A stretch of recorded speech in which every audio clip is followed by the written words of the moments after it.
Donc la paracha, elle a cette particularité qu'il n'y a pas le nom de Moshe du tout. On parle, oui, peut-être vous savez, il n'y a pas du tout le nom de Moshe. Donc la paracha, elle va commencer par Ve'ata tetzavé et Béni Israël, et toi, tetzavé et Béni Israël, ordonne aux enfants d'Israël. Toute la question, c'est de comprendre ce Ve'ata. C'est vrai que c'est une manière de ne pas nommer Moshe. On comprend que Ve'ata, ça s'adresse à Moshe, et toi. Mais on ne dit pas qui. On aurait pu dire, et toi Moshe. D'accord ? Enfin, c'est le seul interlocuteur qu'il a. Oui, mais il n'y a pas de... Mais il n'y a pas de choses au hasard dans la Torah. Donc pourquoi la Torah, elle a dit ce Ve'ata ? D'autant plus qu'on va voir dans le Zohar que dans la paracha, des Ve'ata, on va en avoir beaucoup. Et la deuxième question, c'est que on aurait pu aussi dire Ata. Pourquoi on dit Ve'ata ? Vous vous rappelez, on a posé la semaine dernière la question du He. Cette semaine, on va poser la question du Vav. Pourquoi il y a marqué Ve'ata ? Grammaticalement, quand on dit Ve'ata, et c'est une question ouverte, hein, est-ce que ça veut dire toi? Qu'est-ce qui rajoute le et? C'est soit le Vav. Et toi ou quant à toi. Non, c'est pas et toi. Mais c'est comme VLE, ça sera. C'est une conjonction. Simplement, cette conjonction devrait se rapporter à un élément qui sera avant. Or là, il n'y en a pas. Puisque le passage qui commence par Ve'ata. Il n'y en a pas. Mais ça peut penser Il n'y en a pas chez les Savé, il y en a peut-être par rapport à. Très bien, mais il n'y en a pas. Alors, c'est vrai que. Alors, ça va être toute la question. Parce que quand on a Vayomer, en général, on traduit par il dit, mais c'est faux. C'est et il dit. Donc, il faut comprendre pourquoi est-ce que la Torah, elle a mis un vav. D'accord ? Alors, on va prendre notre temps parce que c'est un Zohar très très compliqué et en plus, si Dieu veut, on va comprendre comment ce texte-là, il est beaucoup plus fort que tous les gens qui ont pu l'aborder parce qu'effectivement, les gens, enfin les grands commentateurs du Zohar, chacun va essayer de donner son interprétation, mais comme c'est un texte kadosh, alors on dit, peut-être qu'on ne comprend pas tout ce qui a marqué dans ce texte. C'est comme la Torah. Donc le Zohar, il commence par citer le premier verset de la paracha. C'est le début du Zohar de Tetzavé. Ve'ata Tetzavé et Béni Israël. Juste à note 1, c'est que Ramban Nachmanide, qui a évidemment, parce que tout le monde s'est posé la question, pourquoi il y a marqué Ve'ata ? Donc Nachmanide, lui, qui comprend les choses d'une manière toujours sode, mais qui le dit de façon assez pchate, il dit Ve'ata, toi-même ordonne. C'est ça qu'on a gagné dans le Ve'ata. C'est toi-même qui vas ordonner. D'accord ? Ve'ata tetzavé. Donc ça, effectivement, c'est l'une des interprétations que le Zohar développera plus tard, que c'est pas Dieu qui ordonne, c'est pas Moshe qui ordonne au nom de Dieu, c'est Moshe lui-même qui ordonne. Dieu, il dit à Moshe, maintenant, ordonne-toi en ton nom. Je te délègue le pouvoir.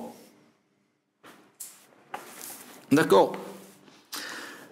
Maintenant, donc le Zohar va tout de suite enchaîner par un autre verset, toujours dans la même paracha, il y a marqué Ve'ata akrev elecha et Aaron achicha. Et toi, akrev, fais approcher elecha vers toi, Aaron ton frère. D'accord, c'est après, c'est qu'une fois qu'on a fini tout le Mishkan, maintenant on va faire entrer les Kohanim dans le Mishkan, et donc Dieu dit à Moshe, et maintenant fais venir les Kohanim. Donc la question du Zohar, elle va être simple. Amar Rabbi Chia, Ma'eshana acha mi bechol atar. Quelle est la différence qu'il y a ici, c'est-à-dire dans cette paracha, mi bechol atar, avec les autres endroits, c'est-à-dire de la Torah, parce que dans cette paracha, on va avoir beaucoup de ve'ata, dirti, parce qu'il y a marqué ve'ata akrev elecha, et toi approche vers toi. Ve'ata tedaber et kol chacham elev. Et toi, parle vers tous les sages de cœur. Ces versets, il faut qu'on les voit tous bien dans l'ordre. Donc le premier, c'est qu'on va faire entrer Aaron dans le Mishkan une fois qu'il est terminé. Ve'ata tedaber et kol chachmelev, et toi parle à tous les sages de cœur. Il s'agit de Betsalel et Aholiav, qui étaient les deux architectes du Mishkan. Donc, où Dieu va lui dire, et maintenant tu vas leur parler à eux et tu vas leur expliquer comment il faut faire. Il y a beaucoup de midrashim là-dessus parce qu'ils ne savaient pas comment il fallait faire et Moshe il leur a dit voilà comment il se fait faire et même Moshe ne savait pas donc il leur a montré une espèce d'image pour qu'ils puissent avoir des modèles pour pouvoir faire les choses. Même si la Torah décrit, il faut quand même avoir un modèle parce que d'après la Torah on ne peut pas avoir des mesures précises. Ve'ata tetzavet ben Israël et notre verset du début de la paracha et toi ordonne aux enfants d'Israël Ve'ata, karelecha besamim, rosh mor udror, et quand on va parler des kétoret, il a dit, et toi, prends pour toi des besamim, c'est-à-dire des aromates, et on va avoir toute une liste d'aromates, ici on n'a cité que le début, roche, donc des besamim roche, des aromates de tête, mor de rose, qu'on traduit en français par la myrrhe franche. C'est quoi la question de Rabbi Chia? Évidemment, c'est que la Torah, elle manque pas de mots. On aurait pu trouver beaucoup de manières différentes. Et la manière la plus simple dont la Torah aurait pu s'exprimer, c'était de dire, comme le Zohar dira plus tard, plutôt que de dire « et toi, fais approcher », on aurait dit « et tu feras approcher ». Si c'est un impératif, parce que c'est un impératif, « ve'ata tetzavé », et toi ordonne. Alors pourquoi on ne dit pas « et tu feras approcher » Pourquoi on ne dit pas « et tu parleras » Pourquoi on dit à chaque fois « et toi parle » et pourquoi on a dit « et toi prends » On aurait dit « et tu prendras » Qu'est-ce qui vient nous rajouter ce Ve'ata? C'est quoi cette histoire de Ve'ata? Qu'est-ce que ça vient nous dire? Est-ce qu'on dit Ve'ata pour désigner quelqu'un d'autre, quelque part dans la Torah? Très bien. Non mais d'abord, alors ça c'est une bonne question, c'est de savoir. Après, on peut voir ça, essayer de recenser dans la Torah des Ve'ata. Mais ici, ce sont que des Ve'ata qui sont en début de verset.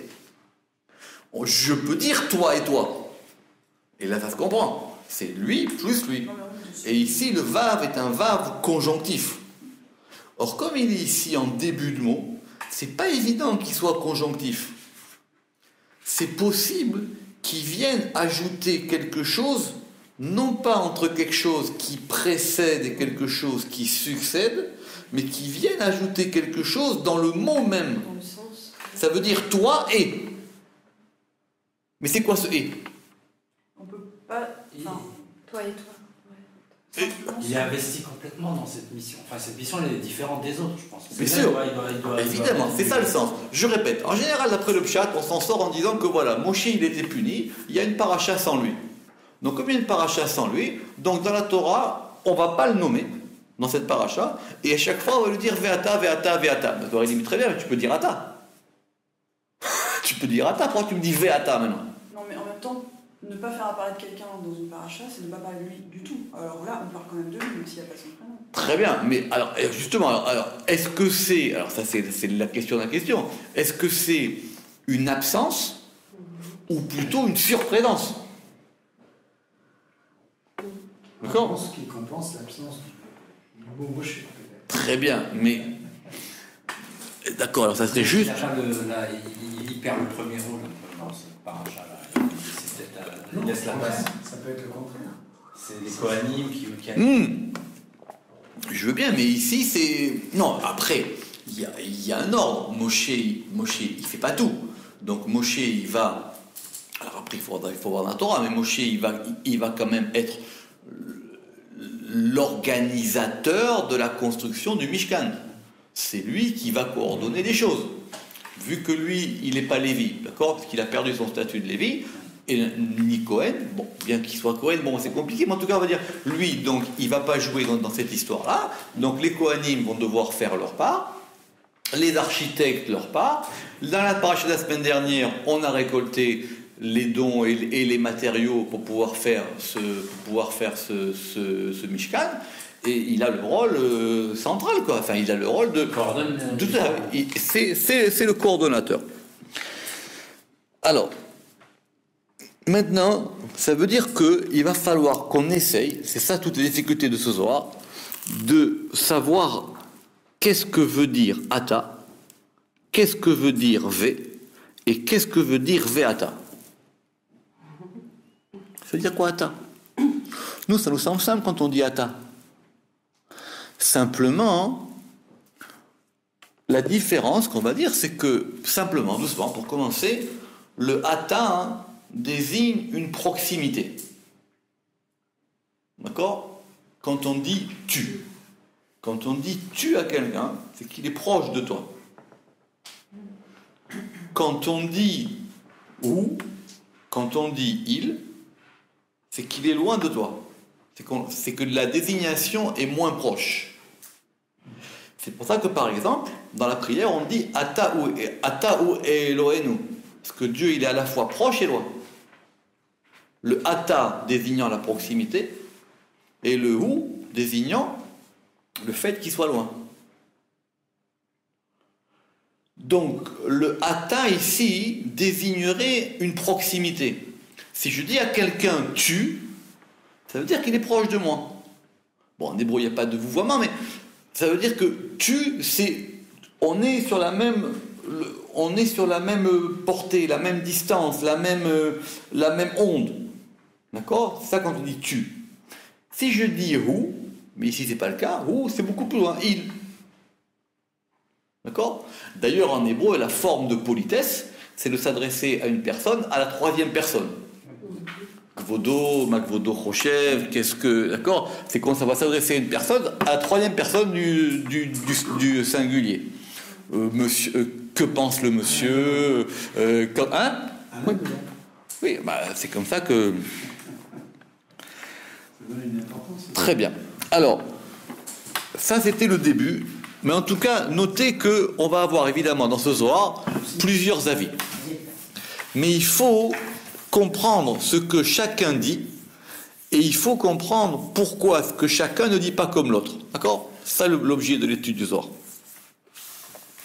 Donc notez, l'avis 1, c'est Rabbi Chia. Sauf que Rabbi Chia, il a posé la question. D'accord? Donc Rabbi Chia, il a posé la question.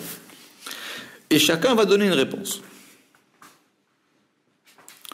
Alors, et là, Kula berazai la'a iu. Mais tout est, il n'y a pas le verbe être, mais on sous-entend, berazai la'a, dans un mystère supérieur est. Cette expression ve'ata, c'est un sod. Oui, c'est un sod, c'est un secret ou un mystère, ça dépend comment on traduit. Cette expression ve'ata, ça désigne quelque chose alors qui recèle un mystère, mais qui n'est pas perceptible comme ça. D'ailleurs, le Ramak, il va dire que il dit que soit ça veut dire que chaque fois qu'il y a le mila, qu'il y a le mot ve'ata, ça désigne un secret, ou peut-être que chaque endroit où on va parler de ce ve'ata, c'est une allusion pour quelque chose d'autre. D'accord? Est-ce que c'est le ve'ata lui-même qui a un sod ou est-ce que c'est ce à quoi ça rapporte? Quelle va être la réponse? Le achlala shrinta bahade. Alors, le achlala, ça veut dire, moi je traduis par totaliser. Bien qu'on peut le comprendre par inclure, sauf que kol en hébreu ça veut dire tout. Donc je préfère traduire par totaliser. Ça veut dire les achlala pour totaliser, littéralement, shrinta, la shechina, qui est la résidence divine, baade, avec. Donc c'est pour y totaliser la résidence divine. Ok, ça veut dire quoi? Ça veut dire quoi? Ça veut dire quoi? Il a dit c'est un sod. C'est quoi ce sod? Les achlala shrinta baade. Pour y totaliser la résidence divine. Si on est rigoureux, ça veut dire que dans ce ve'ata, on a fait un kol, on a fait un tout, dans lequel est rentrée la shrina. Très bien. Mais la shrina, c'est quoi alors? C'est ata ou c'est ve? Ou est-ce que c'est ve'ata? On va entendre maintenant que dans le ve'ata, il y a quelque chose qui se passe. C'est le V qui fait la Shekinah qui insuffle la... Alors, si le V, c'est très compliqué parce que le Ramak dit qu'il n'arrive pas à trouver. Parce que si on dit que V c'est la Shrina, Ata c'est qui? Non, plutôt Ata, la Shrina et V, c'est moi. Si on dit que V c'est la Shrina, Ata c'est qui? Attends, c'est rien tant qu'il n'y a pas le V qui. Non, très bien. Encore une fois, V Ata, il y a un Vav, il y a Ata. On a dit V Ata. Ce V Ata, il nous pose problème. Donc lui, il a dit L'Achla la Shrinta Beade. Ça veut dire pour inclure, même j'aurais dû dire pour inclure la Shekhinah avec lui. D'accord? Baade. D'accord, admettons. D'accord? Pour inclure la Shekhinah avec lui. Qui c'est lui? C'est Moshe. Si tu me dis maintenant que V c'est la Shekhinah et Ata c'est Moshe, ça veut dire que Moshe, il a le Ata et la Shekhinah c'est V. Donc la Shekhinah, elle est collée à Moshe. Donc Moshe, il est plus haut que la Shekhinah. Non. Ah. Sans le V, il n'y a rien. Non, c'est Ata. Il est Ata, c'est on. Le V tout seul, il veut rien dire. Le V, c'est une conjonction. On est lié au Ata. Justement, le V, c'est une conjonction. Ici, on a dit que le V Ata, ça veut dire et toi. Ce et, on ne sait pas ce que c'est ce et. Ici, la première réponse de Rabbi Chia, c'est l'Achla la Shrinta Beade. Ça veut dire pour pouvoir totaliser la Shrina avec lui. Ça veut dire qu'il y a un élément. A priori, on va dire que Ata, c'est Moshe. On va pas. De toute manière, dites-vous bien, il n'y a aucun sod qui peut s'éloigner du pshat. Il faut toujours, on ne peut pas, sinon après, ça s'appelle du délire. D'accord? Donc, Ata, c'est Moshe. Ve'ata, on va dire c'est la Shrina. Très bien. Si tu me dis que maintenant la Shrina, c'est Vav, ça veut dire que maintenant la Shrina, donc ça veut dire que la Shrina, elle est rien par rapport à Moshe. Le Ve'ata, ça veut dire que ça s'accorde à lui. Le Rama qui dit, dans les deux cas, ça marche pas. Si tu me dis que Ve'ata, Ata, c'est Moshe, et Vav, c'est la Shrina, ça veut dire que la Shrina, maintenant, elle est tafel par rapport à Moshe. La Shrina, elle est tafel, elle est accessoire, elle est secondaire par rapport à Moshe. Parce que le Vav, du coup, c'est une conjonction. C'est la Shrina qui est une conjonction de Moshe. Mais pourquoi on considère qu'on est obligé de donner un nom quand on dit Yaakov ve'ata halchou, je sais pas quoi. Très bien. Alors c'est vrai. X. Comment ça? Non. C'est-à-dire, Vas-y. Ve'ata, ça veut dire, voilà, c'est et Moshe. Oui. Et puis, à côté, ben, c'est un grand. Non. On ne sait pas qui c'est. Non. Et on déduit de là que c'est la Shrina. Non. La Shrinta Beade, ça veut dire qu'on a inclus la Shrina avec. Ouais. Donc dans ce Ve'ata, il faut qu'on trouve où est-ce qu'elle est la Shrina. Mais pourquoi je vais dire que le Vav, c'est forcément la Shrina, et Ata, c'est Moshe? Je peux dire Ve'ata, tout ça, c'est Moshe plus. Ouais. Et Shrina, ben, ça se déduit que, puisqu'il est accompagné de quelque chose, il sera accompagné de la Shrina. Très bien. Chazal, très bien. Tu sais quoi? C'est une bonne question. C'est une construction. Hein. Oui, non mais je comprends bien. Simplement qu'il faut qu'on puisse le comprendre dans le mot. Ouais. D'accord. Si simplement de dire que la Shrina elle est là avec Moshe, je peux dire Moshe. Je veux la prendre du Ve'ata. Je peux dire Moshe ou je peux dire Ata. Je veux le comprendre du Ve'ata moi maintenant. Mais ça dépend. Là, il y a une action qui va se passer. C'est la préparation des Kohanim. Pour le moment, on est sur le Ve'ata. Le Zohar il pose la question, c'est quoi ce Ve'ata? Vous voulez que je vous lise un ramak très compliqué? Il dit Yesh le dakdek ezeinyan romed la Shrina. Ah, vous l'étudiez? On va étudier. C'était en plus la Ilouel Moshe Rabbeinu dimanche. Alors, il faut qu'on fasse ça. Il a dit, il faut qu'on se pose la question pour savoir quelle est la chose qui fait allusion à la Shrina. Alima milad ve'ata be'atzmo. Alors, il dit, peut-être c'est le mot ve'ata en lui-même. Vav Shrina no sefet imo. Et que le Vav, c'est la Shrina qui est ajoutée à Moshe. La première hypothèse, Ata c'est Moshe, Vav c'est la Shrina. Il dit caché, Sheti et Shrina tafelo ve'uikar. À ce moment-là, ça veut dire que Moshe il devient l'essentiel et le Vav il devient accessoire. Je comprends pas pourquoi. Mais parce que le Vav en lui-même il veut rien dire. Ton Vav c'est un ajout au Ata. Donc ça veut dire que la Shrina c'est juste un ajout à Moshe. Oui, mais Ata, ça peut être n'importe quelle syllabe du peuple à ce moment-là. C'est celui qui a fait le veau d'or, c'est l'autre. Mais voilà, c'est n'importe quoi, c'est on, c'est pas D'accord, défini. très bien, ok. Sinon il dit Moshe. Mais simplement, la shrina, elle n'est pas nirlala avec n'importe qui, Non, quand même. justement. Sinon, on n'en serait Là. pas là. Non, mais là. D'accord. Sinon, on n'en serait pas là. Donc ici, on dit que On sait à qui maintenant. on a affaire. Très bien, donc on sait à qui on a affaire. Donc maintenant, la shrina, elle est avec lui. Après, on verra pourquoi est-ce qu'on a besoin que la shrina elle soit avec lui dans ce moment-là. C'est une autre question qui va venir plus tard. Pour le moment, il y a Atas et Moshe. Donc il va dire, encore une fois, Rabbi Chia, on a un enseignement du Zohar, d'accord? Une phrase. Le'achla la shrinta be'adeh, pour pouvoir totaliser la shrina avec lui. Le Ramak, il dit, le Ramak c'est un grand lecteur, il dit, écoute, très bien, j'ai compris. Maintenant, il dit que les deux me posent problème. Évidemment qu'on va répondre, mais d'abord il faut qu'on ait une bonne question avant d'avoir une bonne réponse. Là il dit, si tu me dis que Vav, c'est la shrina, ce qui serait le plus logique parce que Ata ça serait Moshe. Ici, la forme inhabituelle c'est le Ve'ata, c'est qu'on a rajouté un Vav. Donc le fait d'avoir rajouté un Vav, on va dire que ça rajoute un élément.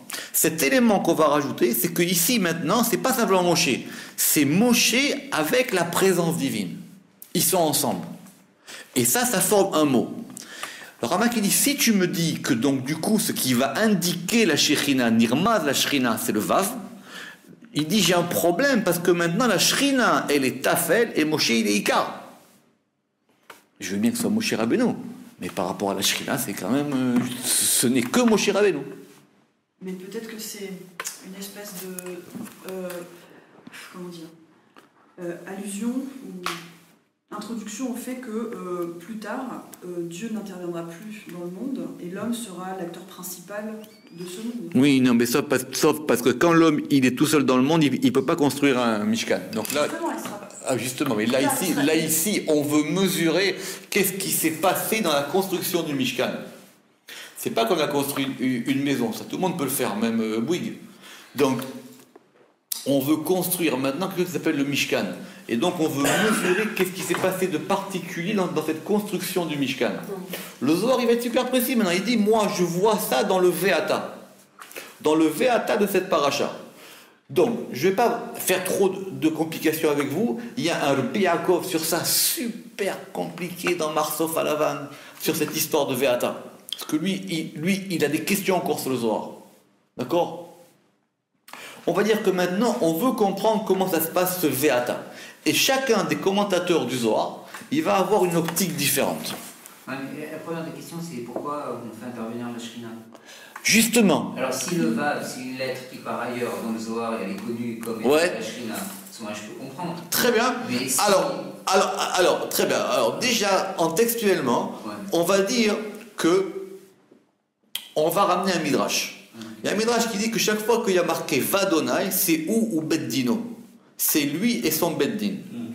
Donc que le Vav, il vient rajouter Dieu et son tribunal, que le Vav, il vient rajouter le tribunal de Dieu. Donc ça veut dire qu'on a entendu que le Vav, il est mossif. Très bien. Ok.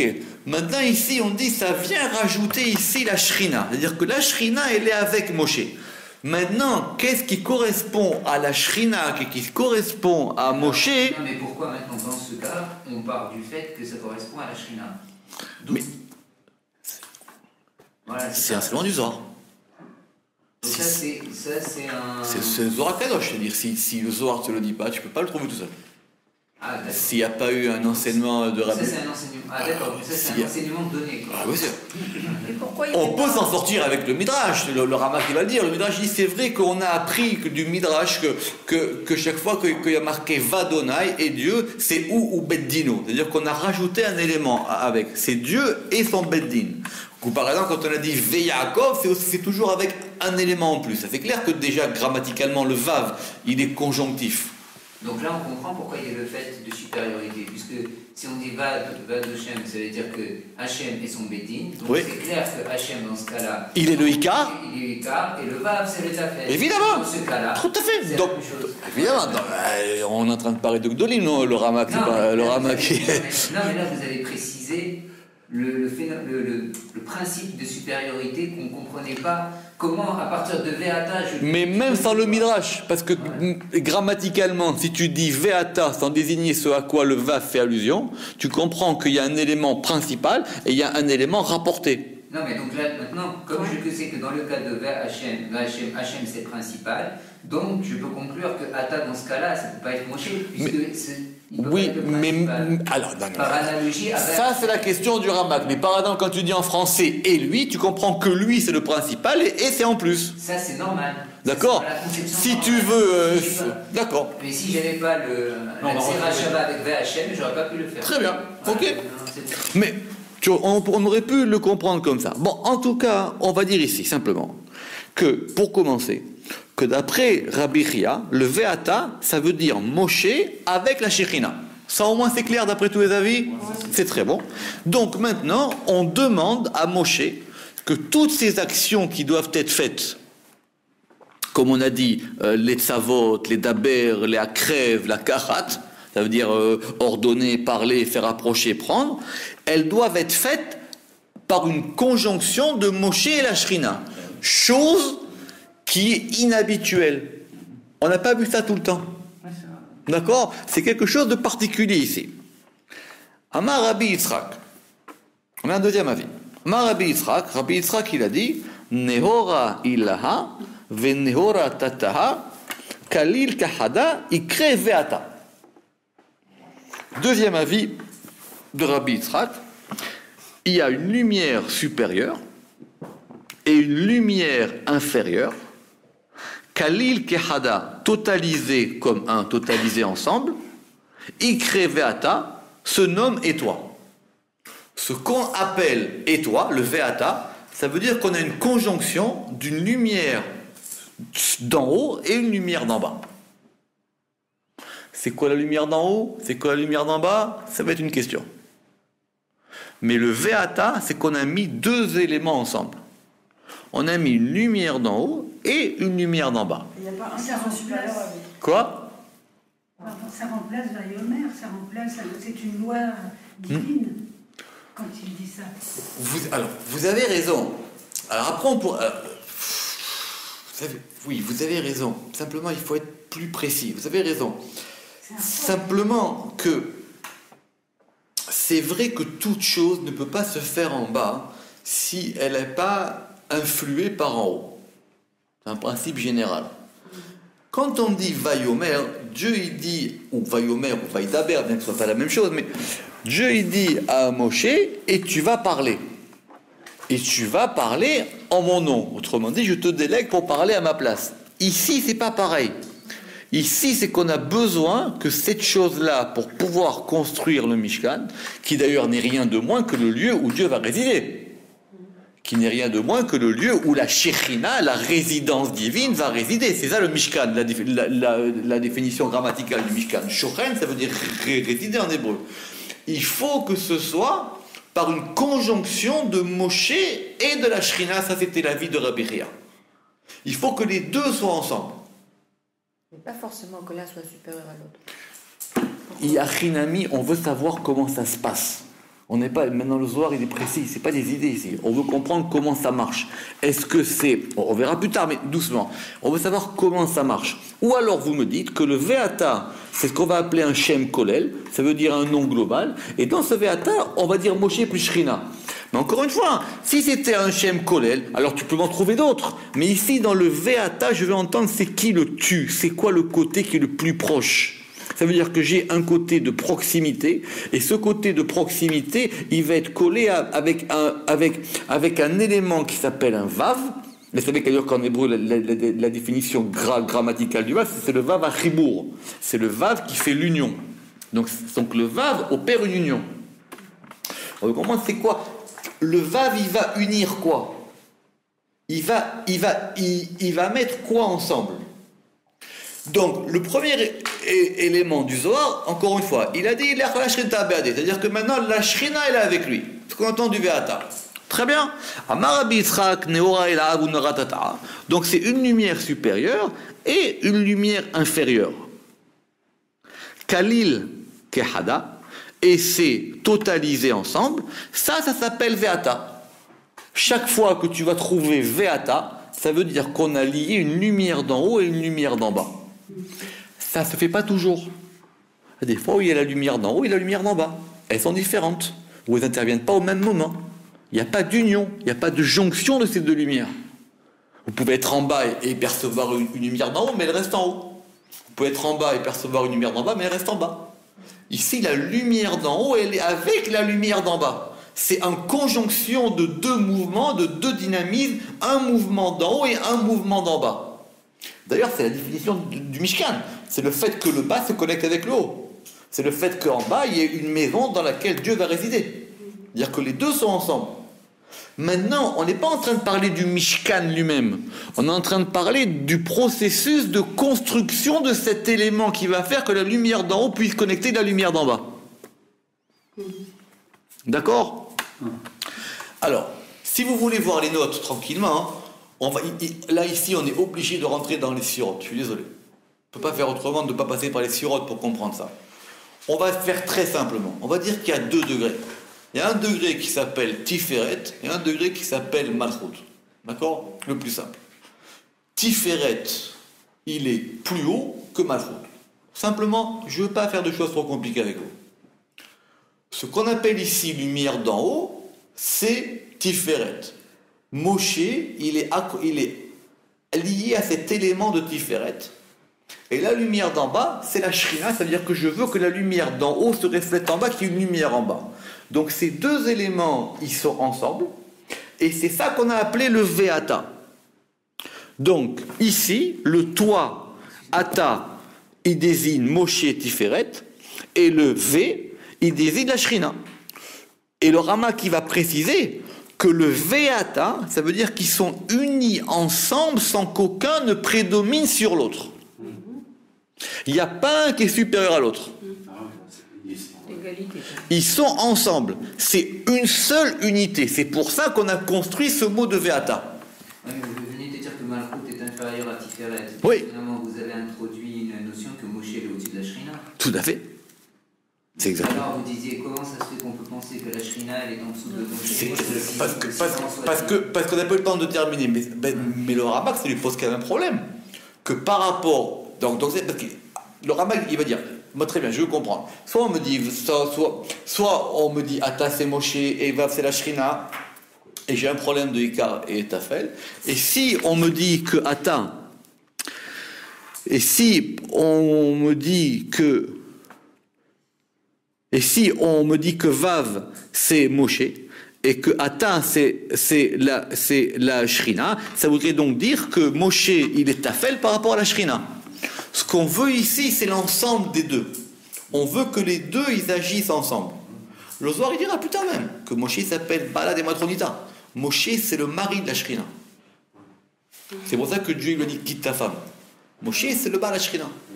C'est le mari de la Shrina Mamash. D'accord ? Très bien. On va y aller doucement. Donc, il dit ce Ve'ata, c'est l'union d'une lumière supérieure et d'une lumière inférieure qui sont ensemble. Et le Rama qui dit, Midouya qui dit maintenant sans qu'il y ait un qui soit plus haut que l'autre. Donc du coup ça serait un Shem Kolel maintenant, c'est-à-dire c'est un élément qui va désigner l'union de Moshe et de la Shrina. Parce que sans ça, moins que ça, c'est pas un Mishkan que j'ai fait. J'ai construit une maison. Elle est jolie. J'ai mis de l'or, et j'ai fait des architectes, et j'ai fait appel à des designers, et tout ce que vous voulez, j'ai mis tout ce que vous voulez, mais j'ai construit une maison. Ce n'est qu'une maison. Je veux construire un Mishkan, c'est un endroit où Dieu va résider. C'est virtuel, ça, la Shrina. Très bonne question, garde-la de côté. Très bonne question, garde-la de côté. Mais n'oublie pas de la reposer, elle va venir. Juste quand vous parlez d'en bas, et d'en bas ça veut dire Olamazé ou bien c'est les degrés de Sphirot? Quand vous dites d'en bas. Très très bien. Alors justement, pour qu'on comprenne ce en bas et en haut, Rabbi Yitzhak qui va ramener un pasouk. Il a dit Kama Deat Amar, d'ailleurs c'est Deat Amer, il y a une erreur, c'est pas grave. Kama Deat Amer, comme il est dit, Veata Mehayet Kulam. Et toi, donc on a encore un Veata, Mehayet Kulam, tu les fais tous vivre. Ça veut dire quoi, tu les fais tous vivre? C'est qui tous? C'est qui tous? Ve'ata mechaye et kulam. Et toi, tu les fais tous vivre. Il dit, la preuve que c'est une lumière d'en haut et une lumière d'en bas, non pas comme la vie de Rabbi Hiya qui lui a dit c'est Shrina qui est Itchalel Be'adeh, c'est que j'ai un passou qui me dit Ve'ata mechayet kulam. Donc ce principe de Ve'ata, c'est lui qui est mechayet kulam, c'est lui qui fait vivre tous, c'est qui tous, le haut et le bas, on va dire. C'est ce principe de Ve'ata qui va faire vivre et le haut et le bas. C'est ça le kulam. Il y a des mefarshim qui diront c'est ça qui fait vivre les tzadikim d'en haut et d'en bas. Parce que kol, chaque fois qu'il y a marqué kol, c'est lié au tzadik. Kol, le tout, c'est le tzadik. Parce que le seul qui peut avoir une totalité, c'est le tzadik. Donc il dit Ve'ata mehaye et kulam, c'est le haut et l'en bas. D'ailleurs, c'est ce que j'ai ramené, c'est Damasek et Eliezer. Par l'union des lumières supérieures et inférieures, tu fais vivre tous les justes en haut et en bas. Le Matok Midvash, il dira c'est mehaye et kol alamot. C'est-à-dire tu fais vivre tous les mondes. Le principe qui fait vivre tous les mondes, c'est une union des lumières d'en haut et des lumières d'en bas. Question pshat, je vais vite parce qu'effectivement ça va vite. Du coup, Moshe, il a disparu. Du coup, le Ve'ata, c'est pas Moshe. Du coup, le Ve'ata, maintenant, Moshe, il n'est plus dans l'histoire. Le Ve'ata, c'est un principe qui va unir des lumières d'en haut et des lumières d'en bas, et c'est ce principe-là qui fait que le Mishkan peut être construit. Donc, quand on dit Ve'ata, on ne s'adresse pas à Moshe. C'est le principe de Ve'ata. Ce principe de Ve'ata, c'est lui qui construit le Mishkan. Donc, il va plus loin. Et c'est la raison pour laquelle Ve'ada l'active, c'est pour ça que donc on n'a pas dit c'est pour ça qu'on n'a pas marqué la forme impérative normale, où on aurait pu dire et tu approcheras Aaron ton frère et tu ordonneras aux enfants d'Israël et tu parleras à tous les sages de cœur. Nafkamina, on a besoin du Ve'ata. Sans le Ve'ata, la chose, elle ne marche pas. Alors très bien. Pourquoi est-ce que si j'ai pas le Ve'ata, la chose, elle ne marche pas? Qu'est-ce qu'il y a de particulier? C'est ça la question. Qu'est-ce qu'il y a de particulier à ce moment-là, ou dans cette construction-là du Mishkan, de particulier?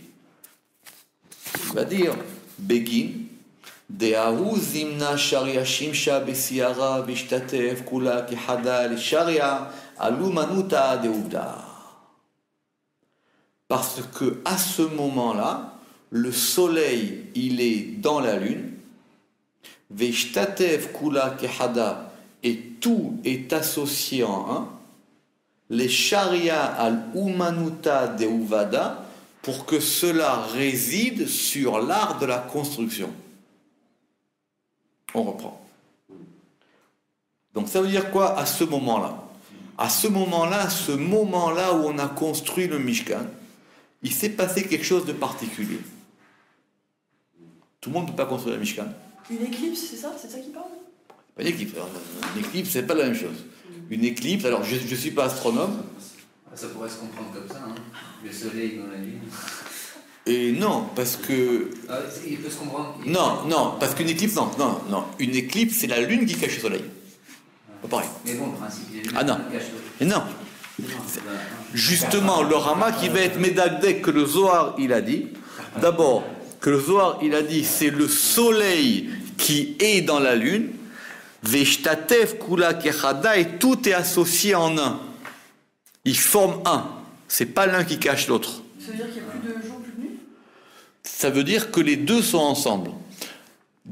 L'explication pshat, d'après le Zohar, c'est que, comme tout le monde sait, la lune, elle n'a pas de lumière propre.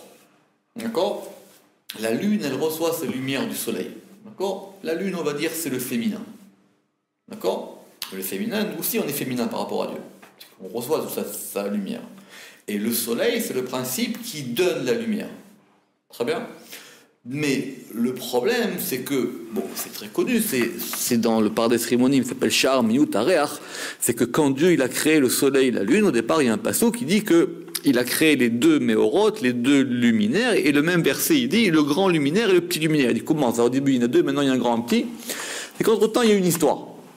C'est connu, c'est un midrash très connu, ça c'est une mara d'ailleurs, c'est très connu que la lune a été voir Dieu et il a dit écoute, je comprends pas, et deux rois, ils ne peuvent pas avoir la même couronne. D'accord? Très bien. Alors il a dit tu vas aller et tu vas te rendre plus petite. Hein? Oui, bien oui. Tu vas te réduire, mais tu serviras de signe pour les fêtes et Rosh Chodesh. D'accord? C'est une mara très simple, déjà depuis la création du monde. Ce principe fait que le principe de réception et le principe de fait de donner, ils ne sont pas équivalents. Il y en a un plus grand que l'autre. Le récepteur, il est plus fort que... Pardon, le récepteur, il est plus petit que l'émetteur. D'accord? Tiferet, il est plus haut que Malchut. Alors que normalement, il devrait être face à face. Normalement, le soleil et la lune, ils devraient être face à face. D'ailleurs, c'est ça qu'on avait vu ce passage, si vous vous rappelez, Veria Or Alevana, qui est Or Achama. C'est qu'à la fin des temps, la lumière de la lune sera comme la lumière du soleil. D'où, pour chauffer un peu quand même, l'importance de ne pas rater Birkat Alevana. Parce que Birkat Alevana, justement, nous, on prend ce point de la lune. Et ce point de la lune, c'est la Malchut qui ne peut pas recevoir toute la lumière du soleil. Donc par Birkat Alevana, d'après la Kabbalah, on fait revenir dans la Malchut tout ce qu'elle a besoin. Et c'est pour ça qu'on saute. On saute pour pouvoir récupérer les toutes sortes de la Malchut dans Birkat Alevana. Très bien.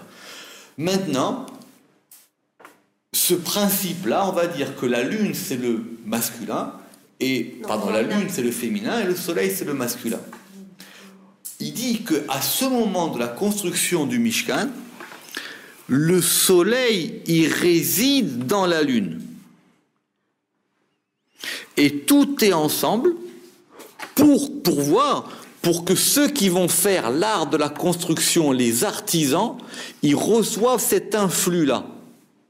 Que quand le type, il va dessiner une chaise pour le Mishkan, c'est pas qu'il fait une chaise, je voudrais une belle chaise. C'est qu'ils comprennent que c'est, d'abord dans le Mishkan, il n'y a pas de chaise, mais en tout cas, je vais faire une table. C'est que la table que je vais faire, c'est une table qui va permettre que la lune et le soleil aient la même lumière, qu'en bas, on reçoive la lumière d'en haut. D'accord? Le Ramaz, qui est un très grand commentateur du Zohar, il dit que cette chose-là, elle s'est passée qu'au temps du désert. C'était l'une des particularités de Dor Hamidbar, d'accord, de la génération du désert. Et il dit que nous, on peut percevoir une petite partie de cette lumière uniquement Shabbat. Parce que Shabbat aussi, c'est un moment où la lune et le soleil, ils peuvent être ensemble. D'accord? De ce point de vue-là. Ça veut dire entre ce que nous, on reçoit et ce que Dieu y donne, il y a un peu plus d'adéquation que pendant la semaine. Il y a le rapport entre le masculin et le féminin, il est toujours meilleur Shabbat que pendant la semaine, même dans les mondes d'en haut. D'accord? C'est ça qu'il a voulu dire ici. Les sharia al-umanuta de pour qu'effectivement l'art de la construction, c'est-à-dire que pour que l'art de la construction du Mishkan, il soit influé de ça. Le Ramaz, il va dire, le tabernacle, c'est le monde de la Tzilut. Donc, pour que ça marche, il faut que tous les luminaires, il faut que tous les luminaires supérieurs y influent.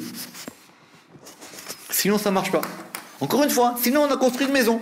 C'est gentil, mais des maisons, c'est pas grave. Ok. Donc on a vu Rabbi Chia, donc on a vu Rabbi Yitzhak. Maintenant on va voir Rabbi Elazar. Tout le monde sait que Rabbi Elazar c'est le fils de Rabbi Shimon. Rabbi Elazar il a dit Me'acha. Me'acha ça veut dire que moi je la prends de là. Je n'ai pas besoin de ces versets là. Le Ve'ata c'est trop compliqué pour lui. Il dit Ve'ata ça marche pas. Pour des raisons qu'on va voir. Et en plus dans le Ve'ata on n'a que des actions. C'est soit tu parles, soit tu ordonnes, soit tu fais. On n'a pas le principe général qui va diriger la construction du Mishkan. On n'a que des éléments particuliers. Donc il dit, moi je la prends dans notre pasuk.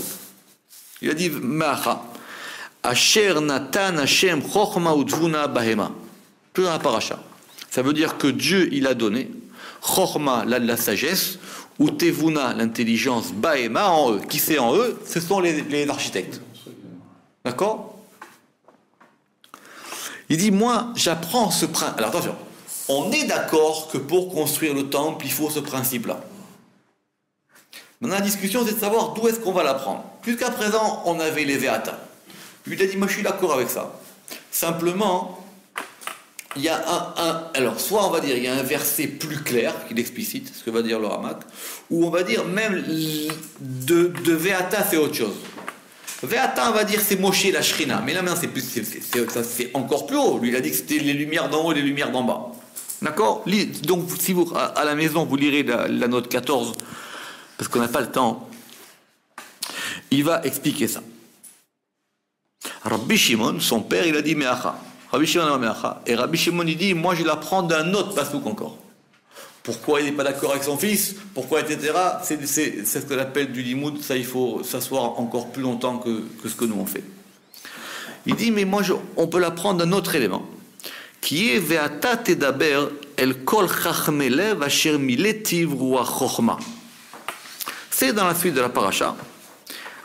Il dit, et toi, tedaber, parle, ou tu parleras. Tu parleras, ça peut être un futur. El kol chachmelev, à tous les sages de cœur, asher miletiv, que j'ai rempli, ruach chochma, que j'ai rempli d'esprit de sagesse. Et c'est plutôt un impératif, parce qu'au début, si on considère Ve'ata, on avait dit au début que c'était un impératif. Ve'ata tetzavé. Oui. Donc la Ve'ata tedaber. Oui, d'accord. Et toi parle, très bien. Voilà. Et toi parle. La question c'est maintenant, qu'est-ce qui nous ramène ce pasouk? On a déjà le Ve'ata maintenant.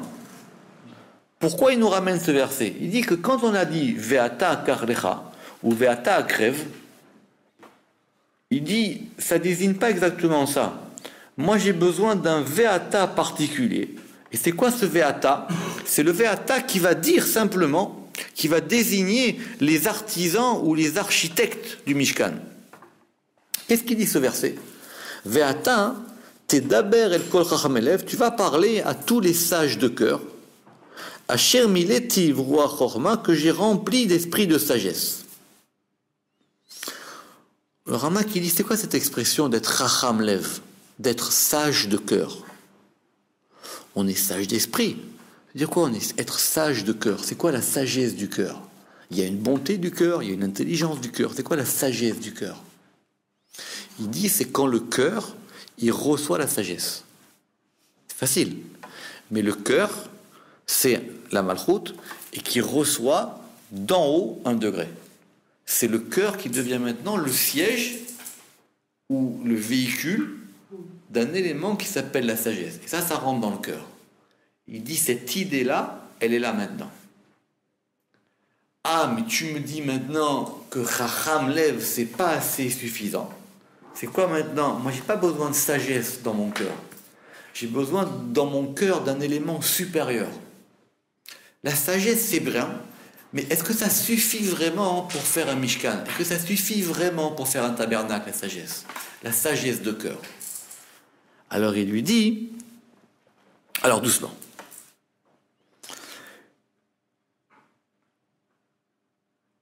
Il dit maintenant, attention, il y a une autre difficulté dans ce verset, c'est qu'il y a marqué Asher miletiv, que j'ai rempli. Or, miletiv, ça veut dire que j'ai rempli à lui. Or, normalement, on aurait dû dire que j'ai rempli à eux, si on relit. Et toi, parle à tous les sages de cœur que j'ai rempli, yes, d'esprit de sagesse. Pourquoi que j'ai rempli I à lui? C'est qui le lui? On aurait dû dire que j'ai rempli à eux. Ce sont les sages de cœur, c'est-à-dire parle à tous les sages de cœur, et eux, je les ai remplis d'un esprit de sagesse. Ça nous renvoie au Beata. D'une autre manière. Oui. C'est qu'ici maintenant on a un il. Que très bien. Moshe n'est que le vecteur de la chair. Non, c'est pas Moshe ici maintenant. Non, mais ici maintenant, c'est vrai, mais ici c'est maintenant la manière dont Moshe il va mettre en place la construction du Mishkan. Donc il va devoir effectivement prendre des architectes. Simplement, au lieu de leur faire de leur donner un plan et de faire un devis, Dieu il leur dit tu vas d'abord leur parler. Ve'ata tedaber el kol chachmei lev. Tu vas d'abord parler à ces sages de cœur. Et Dieu, il parle, Asher miletiv ruach chorma, que j'ai rempli d'esprit de sagesse. Autrement dit, je les ai déjà remplis. Le Zohar, il pose, le Midrash Tanchuma, il pose sur ça une question excellente. Et il dit, mais je ne comprends pas. Il dit, tu vas leur parler aux sages de cœur, et moi, je leur ai déjà rempli d'esprit de sagesse. Donc ça veut dire qu'ils ont déjà tout maintenant. Qu'est-ce qu'ils ont besoin de moi? Vous comprenez ou pas? Dieu lui dit, tu vas parler à ces sages de cœur que moi, autrement dit, ils ont déjà reçu quelque chose de moi. Je leur ai déjà donné des dons exceptionnels pour pouvoir construire ce Mishkan. Et toi, tu vas aller leur parler.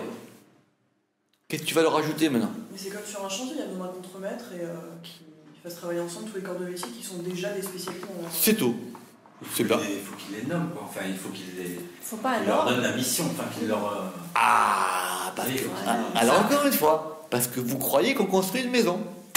Parce que vous croyez qu'on construit une maison. Tant qu'ils... Comme ça, ils sont que des architectes, avec ce qu'ils doivent... C'est pas l'architecte. Dieu, il dit à Shermi, l'étiv roi Chorma, que j'ai rempli d'esprit de sagesse. Je leur ai déjà donné ce don-là. Et toi, tu vas leur parler. Pas de leur parler maintenant. Si tu leur as donné roi Chorma, eux-mêmes, ils vont le faire tout seuls. Ah, gardez la question comme lui, là. Mettez-la dans un coin. Mettez-la dans cette question, elle va venir après. Mettez-la cette question après dans un coin, elle est très bonne. D'accord? Pas au congélateur, sinon elle va avoir trop froid, mais mettez-la bien tranquille. D'accord?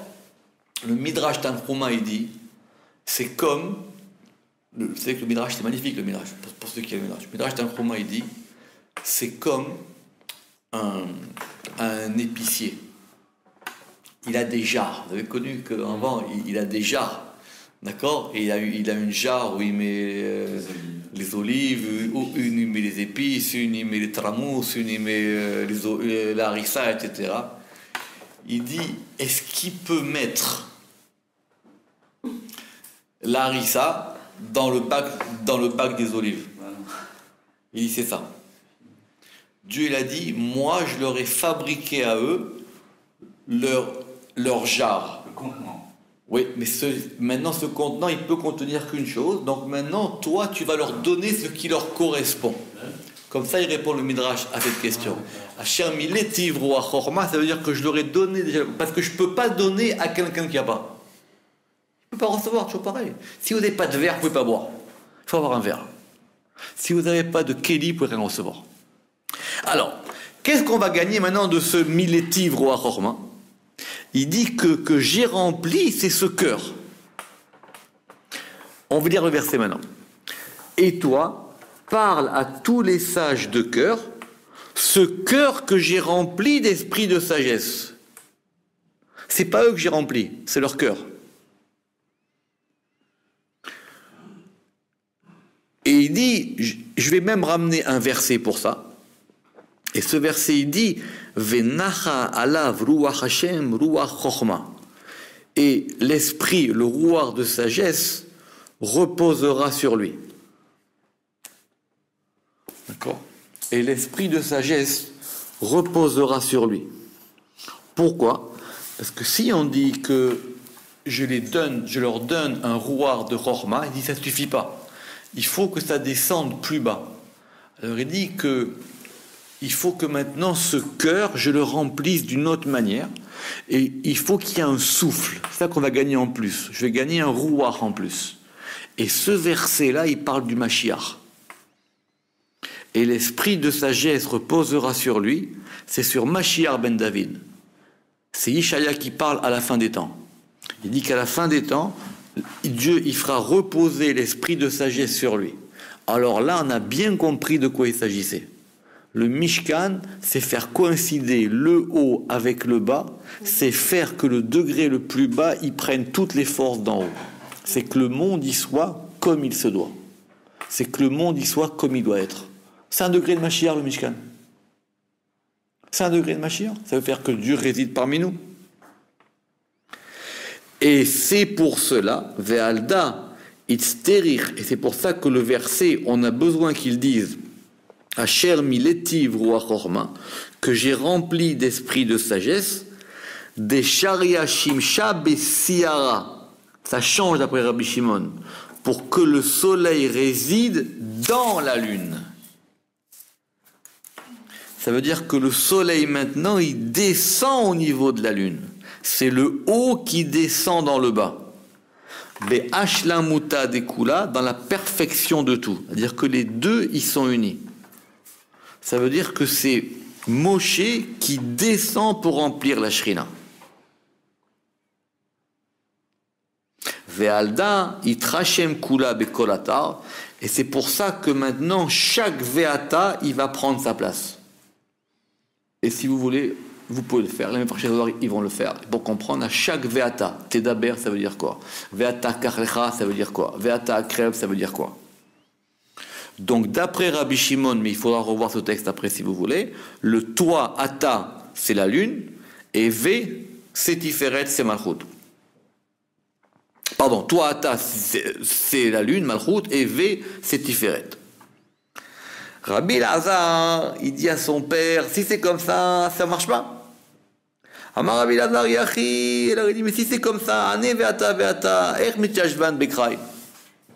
Il dit, mais papa, son père, il dit, papa, si tu me dis que maintenant, un c'est le soleil et l'autre c'est la lune, ça ne correspond pas à tous les Ve'ata qu'on a maintenant. Il faut savoir c'est quoi. C'est le soleil, c'est la lune, c'est Moshe, c'est la Shrina. Ça ne marche plus dans tous les coins maintenant, cette histoire-là. C'est la manière pchat de voir la question de Rabbi Lazar, parce qu'il y en a qui vont l'expliquer plus loin. Amarle kulehu mitchashvan ninhu. Il lui a dit, tous ces Ve'ata, ils s'accordent tous. Chaque fois qu'il y a un Ve'ata, ça correspond à un degré, quoi. Alors, par exemple, quand il y a marqué Ve'ata Akrev Elecha, et maintenant, toi, tu vas approcher vers toi Aaron, puis qu'il faut maintenant faire entrer Aaron à l'intérieur, Leihada Beade, pour l'unir avec lui, ou pour Leihada, oui, pour l'unir avec lui, ou le Karva Beade, et approcher vers lui, Raza de Shema Kadisha Kedakayut, le mystère du nom saint comme il se doit. Ça veut dire pour que aussi pour Aaron, il y ait cette union de Kuchabrichu Shrinte. C'est comme un Leshem Yichud que nous on fait, simplement c'est pas un Leshem Yichud, c'est Mamash, une union de Dieu et de la Shrina. C'est vraiment ce degré-là qu'il faut. C'est ce degré d'union des deux. Ve'ata akrev elecha. Donc il lui a dit, c'est vrai, c'est le soleil et la lune, mais c'est aussi Moshe et la Shrina. Simplement cette histoire de Moshe et la Shrina, Moshe il va donner la possibilité à ce que Dieu s'unit avec la présence divine.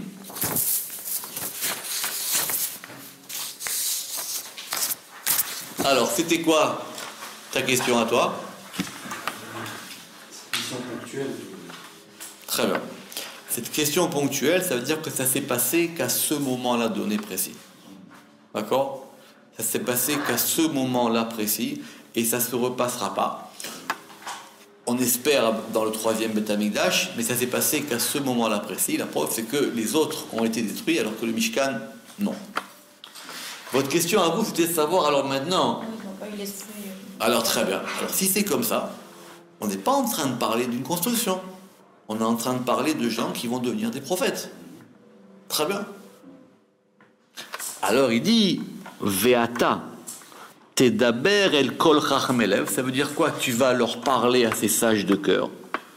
Begin de kulhu lo atian lim'aved avidata, parce que personne n'a pu venir commencer le travail, ad de ruach kucha memal abegavayu, tant qu'ils n'ont pas reçu Ruach HaKodesh. Autrement dit, ça veut dire quoi? Moshe, d'abord, il a fait descendre, il s'est associé avec la Shrina pour construire le Mishkan.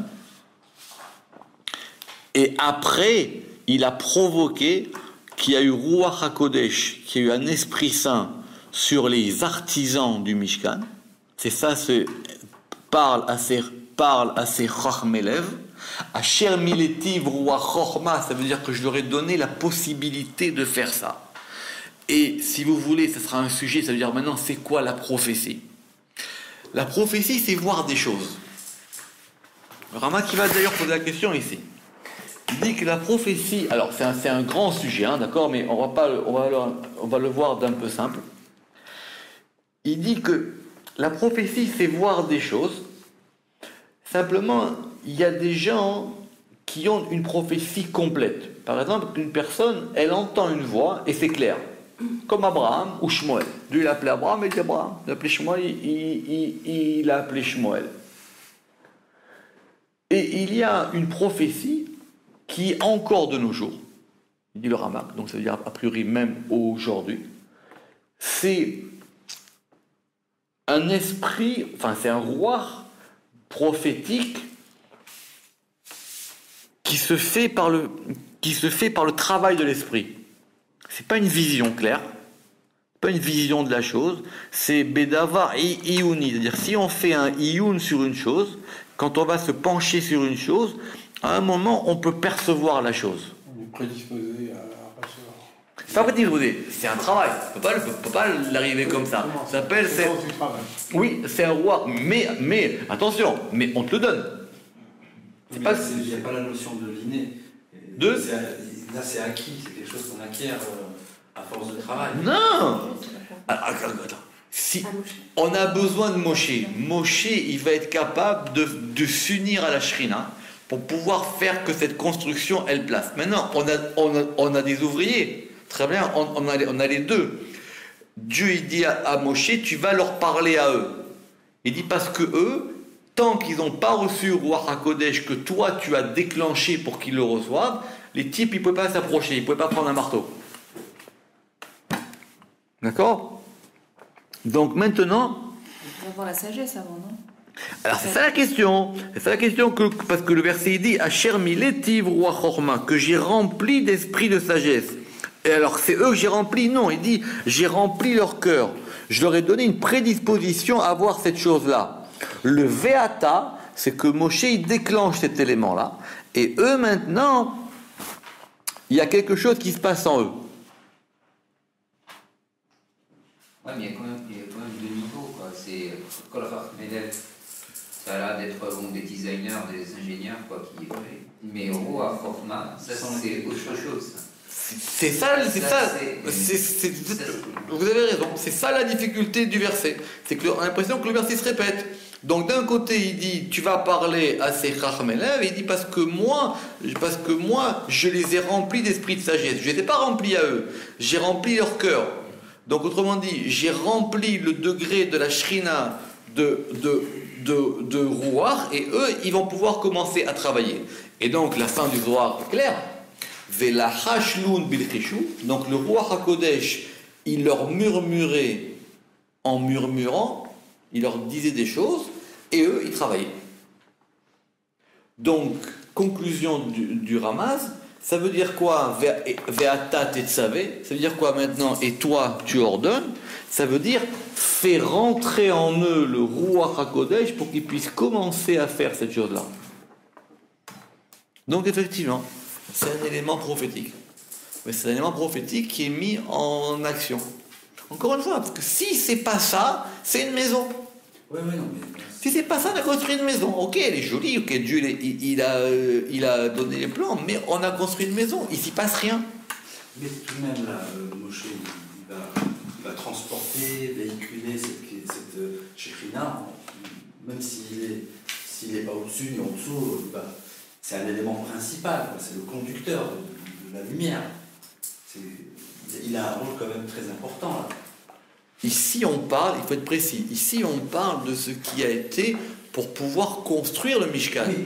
Une fois que la chose, elle est construite, il faut faire en sorte que cet influx continue. Oui, parce qu'il peut s'arrêter. Mais là, maintenant, on parle c'est le moment où tu branches les prises. Exact. Très bien. Mais donc maintenant, j'ai besoin... Une prise mâle, une prise femelle. Eh bien, très bien. Bon, Moshe, il possède une des deux. Alors, encore une fois, alors on est revenu à la question du départ. Le Veata, c'est cet élément, comme il a dit Rabbi Shimon, de masculin et de féminin. Où est-ce qu'il est puni dans cette paracha. Où est-ce qu'il est diminué? Qui? Moshe. Mais justement. Même si on ne le nomme pas, il reste très, Mais très c'est la question du début. C'est qu'ici, sans le nommer, c'est encore plus fort. Ouais, Ah. c'est ça, c'est encore plus fort. C'est encore plus Sans le nommer, c'est encore plus fort. C'est ça l'histoire. C'est que du coup, le Ve'ata, ça... Vous avez vu tout ce qu'on a vu.